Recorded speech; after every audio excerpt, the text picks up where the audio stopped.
This discipline will make you unrecognizable. This is what you're striving for. Miyamoto Musashi achieved it and became history's greatest samurai philosopher. His book, The Book of Five Rings, contains a complete system for achieving such discipline. The five rings teach five principles that transform you from weak to unstoppable.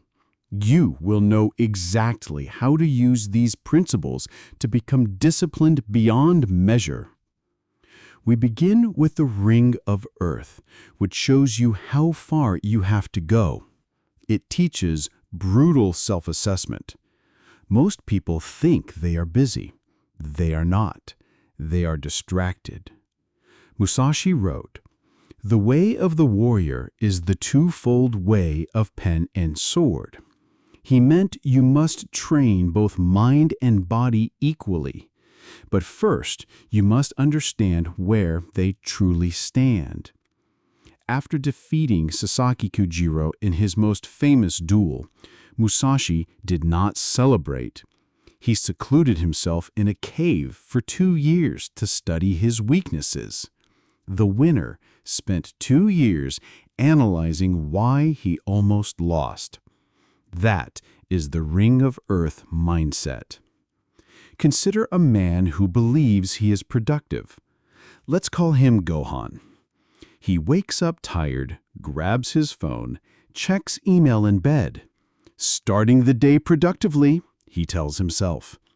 He arrives at work late, opens countless browser tabs and jumps between tasks. His lunch break stretches to an hour and a half of watching videos.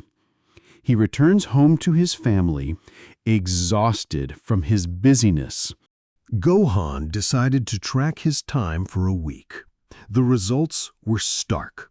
6 hours a day on his phone, only 2 hours of real focused work, and 8 hours of busyness that produced nothing.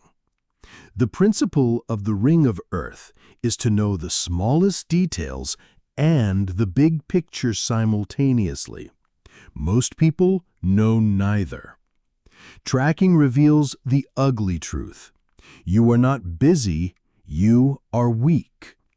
You don't have a time problem, you have a focus problem. You don't need more hours, you need to use the ones you have. This revelation hits hard.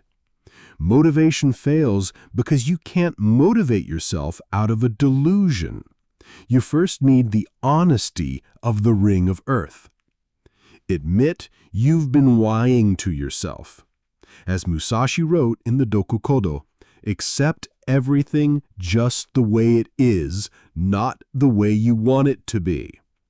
When Gohan saw his real numbers, everything changed.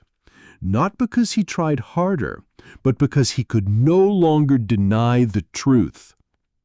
But knowing your weakness is only the first step. What happens when you try to change?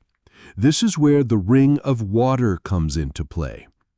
The Ring of Earth shows you reality, but the Ring of Water teaches you what to do when reality pushes back. Gohan's response to the truth was a complete, rigid life overhaul. Wake at 4 a.m., 2-hour workout, 8 hours of deep work. He failed by noon. This is where the Ring of Water saves you. Musashi wrote, "Water adopts the shape of its vessel." This doesn't just mean be flexible.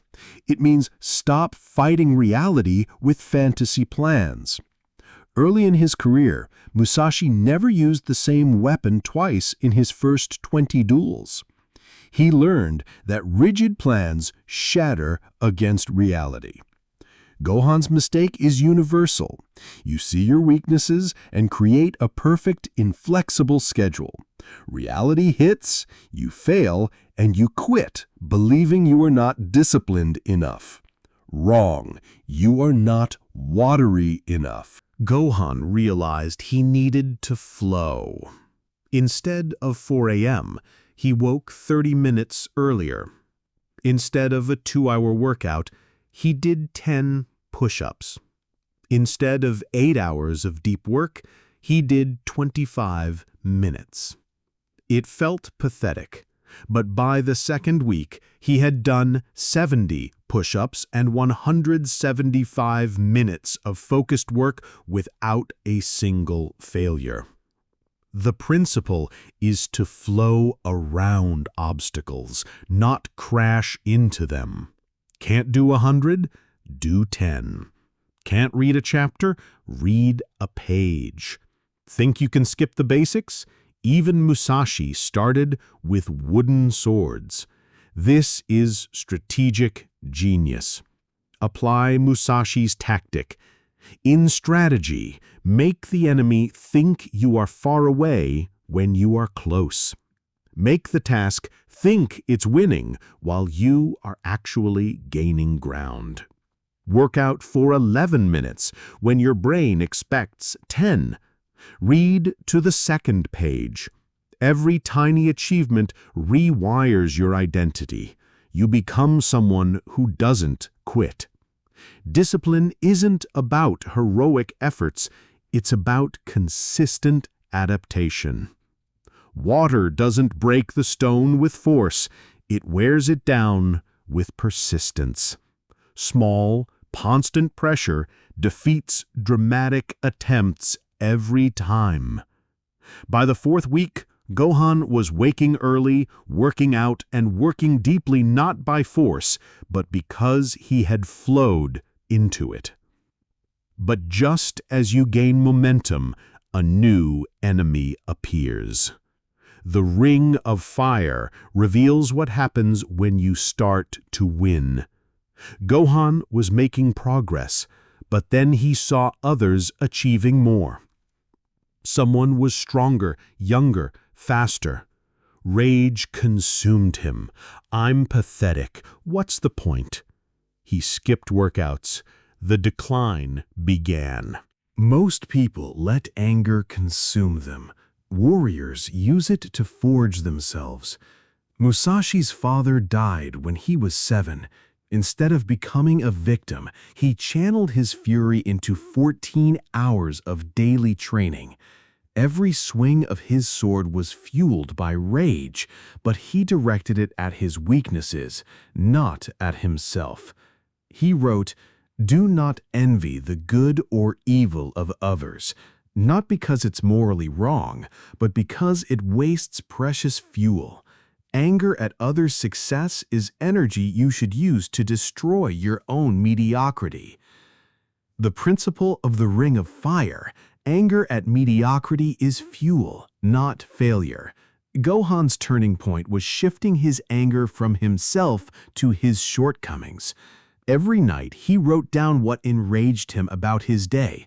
Only 30 push-ups, checked phone, ate junk, and turned each item into a task for the next day. This wasn't positive affirmation, it was productive fury. Within weeks, his progress doubled. He had stopped wasting anger on self-destruction and started using it for self-construction. But success creates another trap: complacency. After 3 months, Gohan was transformed. He was disciplined. The whisper began, "You've made it. You can relax." He stopped tracking, skipped planning. "I don't need this anymore." Within weeks, he lost half of his gains. The Ring of Wind was created for this moment. Musashi wrote about other schools of strategy, not to boast, but to stay humble. At age 50, after defeating every school in Japan, he said, "I have not yet reached the way. The enemy is not other people. It is the version of you that thinks you have arrived." Musashi studied others to find approaches that exposed his own gaps, keeping him sharp while others grew soft. The moment you think you don't need systems, you've already lost. Every level of discipline has its challenge. The beginner must start. The intermediate must be consistent. The advanced must not believe they are advanced. Gohan instituted a new rule. Every month, study someone whose discipline makes yours look weak, feel inadequate again, and use that discomfort as a compass for growth. This is how you remain a student and never let mastery become arrogance. This brings us to the final ring, the one most never reach, the ring of void. After 6 months, Gohan hit an existential wall. He realized it never gets easier, never. He would be fighting this war forever. The thought was crushing. When can I just be disciplined? The answer is never. This is the teaching of the Ring of Void. Accept everything just the way it is, Musashi wrote. Do not accept defeat, accept reality. The reality is that discipline is a war that never ends. In the void, there is virtue and no evil. The void is the space where the struggle becomes natural, where the difficult becomes normal, where discipline ceases to be something you do and becomes who you are. This truth breaks most people because they believe discipline is a bridge to an easy life. It is a lie. Gohan's final transformation came when he stopped asking, "When does it get easier?" and started asking, "What is today's battle?" You do not reach a point where discipline becomes easy. You become someone who automatically does difficult things, not because they are easy, but because that is what you do. Musashi painted and wrote not to become an artist, but because warriors do those things. It was about the practice. Gohan finally understood. Tracking, training, early mornings, these weren't steps to a goal, they were the goal. The eternal practice. The void is not empty, it is full of acceptance. Acceptance of the perpetual struggle. And in that acceptance, the struggle ceases to be a struggle and becomes your nature, like breathing. Each ring builds on the last. Earth shows you where you are. Water makes you move.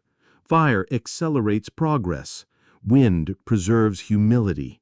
Void makes it permanent. The struggle isn't the price of discipline.